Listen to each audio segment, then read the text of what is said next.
मेरे पास newborn baby को लेके आते हैं कि डॉक्टर बच्चे के चेहरे पे लाल लाल या फिर वाइट कलर के दाने निकल गए हैं और उनको ये डर लगता है कि कहीं ये दाने इन्फेक्शन की वजह से तो ना नहीं हो गए हैं या फिर कहीं उन्होंने कोई गलत क्रीम या ऑयल लगाने की वजह से ये दाने तो नहीं निकल गए हैं और उनको मन में ये डर रहता है कि कहीं इन दानों की वजह से बच्चों को दर्द तो नहीं हो रहा होगा। तो आज बात करेंगे बेबी एक्नी के बारे में, जिसको हम नियोनेटल एक्नी भी कहते हैं।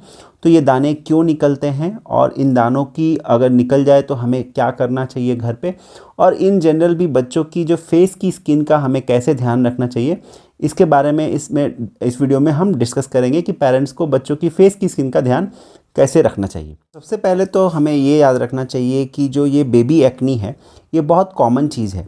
ऑलमोस्ट 20 to 30% जो बच्चे हैं जिनकी उम्र 1 महीने से कम होती है उनको ये बेबी एक्नी होती है।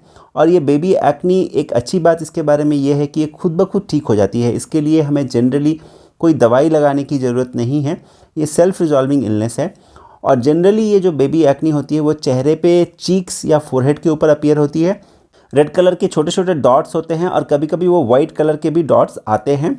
और इन डॉट्स को जब अपीयर होते हैं तो जनरली 2 to 4 वीक्स की एज में, बच्चे के जन्म के 2 to 4 वीक्स के बाद ये होते हैं और तकरीबन 1 से 2 महीने के बाद ये अपने आप ही डिसअपीयर हो जाते हैं।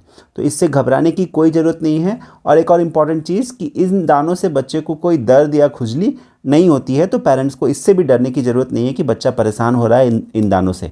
बच्चे को एक्चुअली इन दानों का कोई एहसास भी नहीं होता है। जनरली ये दाने बच्चों की चीक्स या फोरहेड पे आते हैं, बट कई बार ये चिन पे, बच्चों की नोज़ पे, अपर नेक पोर्शन पे या बैक पे भी आते हैं और इन दानों से जनरली बच्चों को कोई तकलीफ नहीं होती।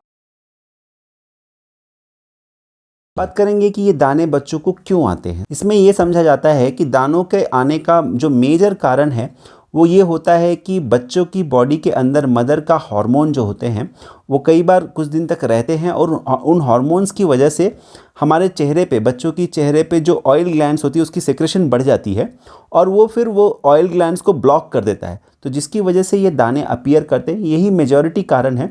इसके अलावा भी कई बार क्या होता है, बच्चों की जो फेस की स्किन है बहुत सेंसिटिव होती है।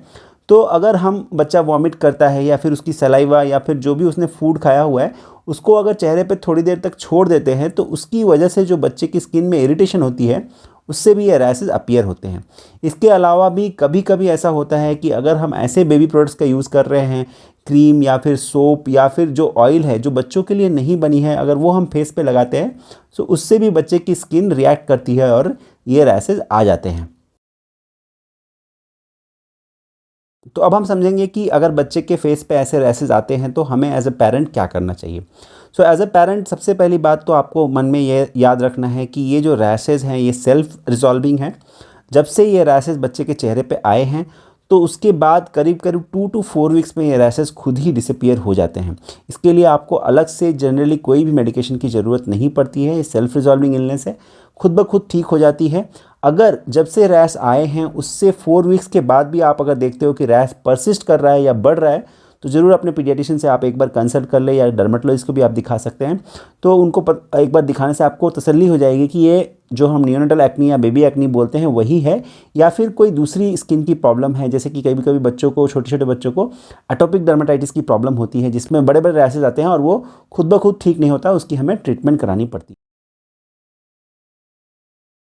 अब बात करेंगे कि जो बच्चों की फेस की स्किन का हम कैसे ध्यान रखें। तो सबसे पहली चीज़ तो ये है कि जब भी हम बच्चों की फेस की स्किन को टच करते हैं या कहीं भी बच्चे की स्किन टच करते हैं तो अपने हाथों का साफ़ रखना बहुत ज़रूरी है। बच्चों की स्किन सेंसिटिव होती है तो कोई भी मैल अगर हमारे हाथों में लगी रहेगी तो वो बच्चों की स्किन को इरिटेट करके वहाँ रैश क्रिएट कर सकती है। तो साबुन से हाथ धो के ही बच्चे की स्किन को हम टच करें। सेकेंड थिंग, जब बच्चे की फेस की हम सफाई करते हैं तो हमें ल्यूक वार्म वाटर की यूज़ करनी है। हमें गर्म पानी, एकदम हॉट वाटर यूज़ नहीं करना है क्योंकि हॉट वाटर से भी बच्चे का स्किन रिएक्ट करता है। थर्ड इंपॉर्टेंट पॉइंट ये याद रखें कि बच्चे की फेस पे आप कोई भी ऑयल ना लगाएं या फिर कोई भी पाउडर लगाने की आपको ज़रूरत नहीं है। आप बच्चे की फेस की जो क्लीनिंग है वो साफ़ पानी से कीजिए, ल्यूक वार्म वाटर से कीजिए।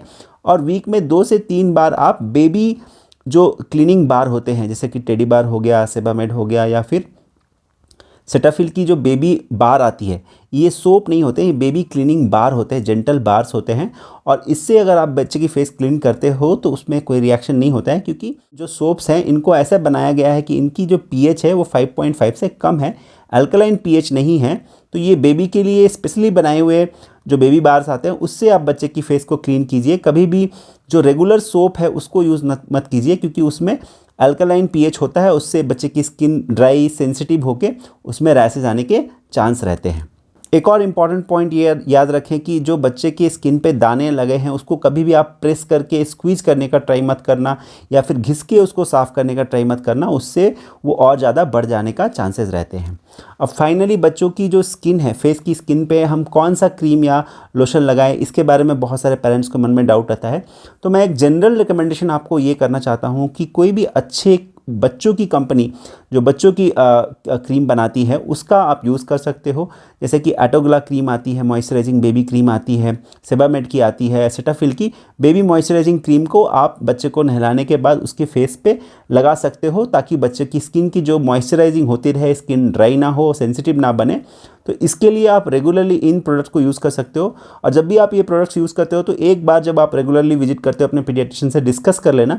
जनरली ये सारे बहुत सेफ़ प्रोडक्ट्स हैं और बहुत सारे मदर्स के एक्सपीरियंस में, मेरे भी एक्सपीरियंस में काफ़ी अच्छे होते हैं, बच्चों के लिए कभी भी प्रॉब्लम क्रिएट नहीं करते हैं। बट कभी कभी क्या होता है, कोई एक प्रोडक्ट किसी बच्चे को सूट नहीं करता है, तो जो प्रोडक्ट आपके बच्चे को सूट करता है वही आप यूज़ करना, और उससे ही आपके बच्चे की स्किन हेल्दी रहेगी। एक और इम्पॉर्टेंट पॉइंट जो मैंने पहले भी बताया कि जब भी बच्चा वॉमिट करता है या फिर उसकी जो सलाइवा है वो चेहरे पे लगी होती है, या फिर फूड रेसिड्यू उसके चेहरे पे लगा होता है, तो उसको आपको तुरंत साफ़ करना है, क्योंकि अगर उसको आप लंबी देर तक छोड़ दोगे तो उससे भी बेबी के स्किन पे रैशेज आने के चांस रहते हैं। तो फाइनली आप समझ गए होंगे कि जो बेबी एक्नी है ये काफ़ी कॉमन प्रॉब्लम है, ये कोई यूनिक प्रॉब्लम नहीं है जो आपके बच्चे को हुई है, और अधिकतर समय पर ये खुद से ही रिजॉल्व हो जाता है 1 महीने के अंदर। अगर 1 महीने के अंदर अगर ये रिजॉल्व नहीं होता है तो ज़रूर आप अपने पीडियाट्रिशियन से या फिर डर्मेटोलॉजिस्ट से दिखा लें कि कहीं और ये रैश कोई दूसरे कारण से तो ना हुआ हो। और इसके लिए आपको ट्रीटमेंट वाइज कुछ नहीं करना है, बट जो normal principles of baby skin care मैंने बताया कि बच्चे की स्किन को नॉर्मल पानी से धोएं और बेबी केयर वाले प्रोडक्ट्स ही बच्चे के स्किन पे लगाएं। तो अगर आप इस तरह से बच्चे के स्किन का ध्यान रखेंगे तो बेबी की फेस की स्किन हेल्दी रहेगी और वो बहुत अच्छे से ग्लो करेगी और उसमें कोई प्रॉब्लम नहीं आएगी। Thank you.